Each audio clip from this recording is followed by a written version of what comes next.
Oh, yeah. Woo, boy, good people. It is hump day. It's time to get humping.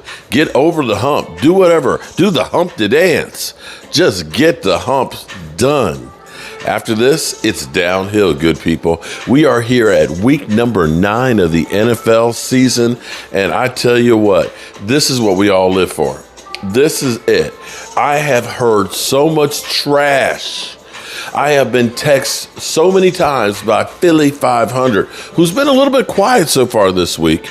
And I'm not going to talk any smack. I'm not making any predictions. I'm not going to go crazy or anything out there. I'm not going to poke the bear, but pour honey on me. So this week, Jerry Jones did a little cussing this week. Yesterday on his show, he said this is some serious, excuse my language, shit. Some serious shit. And that's the truth here. Now, I'm not going to say that this is a must-win game. But if you have aspirations, okay, the Cowboys trade day came and went, and the Cowboys didn't get anybody. But the reality is there weren't a lot of big trades throughout the NFL. You saw San Francisco. They tried to make a second trade with the Giants, allegedly, and the deal was basically agreed to but didn't get in time. They ended up getting Chase Young to try and help them out. You saw the Bears, which to me didn't make any sense, make a trade for Montez Sweat. You see the Commanders are definitely tanking the season. Tank, okay? You think the Giants, they're basically kind of giving up and packing it in until next year too, which helps the Dallas Cowboys because maybe you're not facing as good a pass rush and as good a defense from those two teams. Losing Leonard Williams to the Seattle Seahawks for the Giants. I am all in and happy about all of these things. So here's the thing. As we get ready for this game, we play the Philadelphia Eagles. You can say that the Dallas Cowboys, we'll find out today because the team gets back out on the field, may be as healthy as they've been all season. Hopefully we'll get Tyron Smith back in there. The offensive line is the biggest worry for me. If you give Dak Prescott time, he's going to be able to do some great things. And it seemed like with the bye week there that the Cowboys had time to actually really work on getting the offense together. You saw kind of a change from putting CeeDee Lamb from the slot actually outside as the X, and he ended up basically thriving in that role. You ended up seeing less passes to Michael Gallup and more to Cooks. You ended up seeing Jake Ferguson all of a sudden beginning to look pretty good, getting some nice receptions and not dropping the football. You saw the offense looking like a well-oiled machine. Now, the good thing is for the Cowboys, I think about Tyler Heineke putting up 400 yards. 400 yards. And you can't say that was in garbage time because they were a lead of most of that game. And had it not been for a couple of drops at the end of the game or some questionable calls or challenge flags that didn't get thrown by Riverboat Ron, whose boat has sank, the Eagles lose that game. And that's twice that they've been put on the brink against the left hand up Washington Commanders. And we can't look and say that that's a good team. And I will say that that team is a little bit hurt. I don't know the status of Jalen Carter. We'll see what the practice reports have. He ended up having an MRI after starting out like gangbusters. He's kind of hit that rookie wall a little bit where he's come back down to earth. Jordan Davis was balling out. Seems like he's kind of hit the rookie wall. Now that running game, that wall they have is hellacious. They are really, really good. I'm not going to make any bones about it. I'm not going to lie to you and say that that front of theirs is not good and that they can't get after the quarterback. And that's my biggest worry. That's going to be where this game is won and lost, is in the trenches. But if Dak has time against that secondary with CD and Cooks and crew, they can eat him up. Now, the thing is with this game, if the Cowboys can go to Philadelphia And I know it's crazy to think that the Cowboys can win against the Eagles. You know, Eagle fans will tell you that just never happened in the 2000s. But if the Cowboys can get a win in Philadelphia, they have a chance to get some momentum going into December. Because here's how the schedule goes, and I shouldn't be looking ahead, but here's the thing. The Cowboys, we face the Eagles. Then we play the Giants, the Panthers, and the Commanders. I'd say you got a good chance on those games right there. That's where you should start feasting before the final push, which is the Seahawks, the Eagles, the Bills, the Dolphins, and the Lions. That last part of that schedule, you're looking at 5 playoff teams. So the Cowboys need this game. You need this game to begin the process of stacking some wins before you go on to Buffalo in the cold. You're going to play the Lions that are a better team than you thought, the Seattle Seahawks that ended up getting Leonard Williams, and the Miami Dolphins with Tyreek Hill on Christmas Eve. Now for the Eagles, now this is where if the Eagles get this win, they're 8-1, they own the tiebreaker at the moment against us. We're 5-3. Your chances of catching them aren't as good.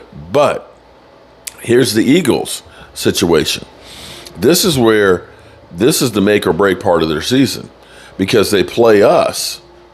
They get the bye week, then they play the Kansas City Chiefs, the Buffalo Bills, the San Francisco 49ers, us, and then the Seahawks. That is a rough road to hoe. And this is where you hopefully can get a win. The Eagles, and you start going on a win streak against some of these lesser opponents. And the Eagles, you know, maybe they go 500 down the road.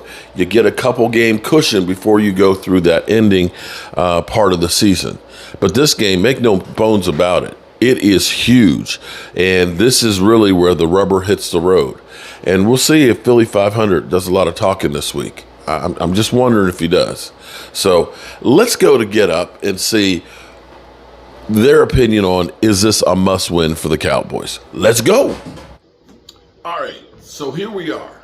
It's hump day. Hate week. Eagles. Ain't heard from Philly 500 too much. Ain't heard much from Philly 500 too much. I'll wait. I'm sure he's going to be sending me something. But here's the thing. We need to get this win. We really and truly need to get this win just shutting up the Eagle fans for a minute and to stay on track of trying to win this division. Make no mistake about it. This is two teams that don't like each other, that know each other really well, and it's going to be fun. Let's see what they have to say about this. I got a couple of things that I kind of do a side eye to, but let's listen to it. Today. In the meantime, let's do fact or fiction. Just one. All looking ahead to the Cowboys-Eagles showdown. Swagger, if I said Dak Prescott's having the best season of his career, is that fact or fiction? That's a fiction. Listen, I think Dak back when he first got into the league, he was a phenomenal athlete using his legs. And there was Zeke Elliott. This team was a more run-heavy team. He was more accurate. Dak is a really good quarterback, man. Like, don't get it twisted, but this is not his best year. He's playing well. Kmart, let's talk about A.J. Brown. If I said he should be in the MVP conversation, is that fact or fiction? No, it's fact. This man has 6 straight games of at least 125 receiving yards. That is the longest streak in NFL history. At this point, all the Eagles, if they're in trouble in offense, all they got to say, Jalen should have to say is, screw it. AJ's down there somewhere. Just let it go. Yeah, and Rex said it the other day. It's not a 50-50 ball if he's on the other side of it.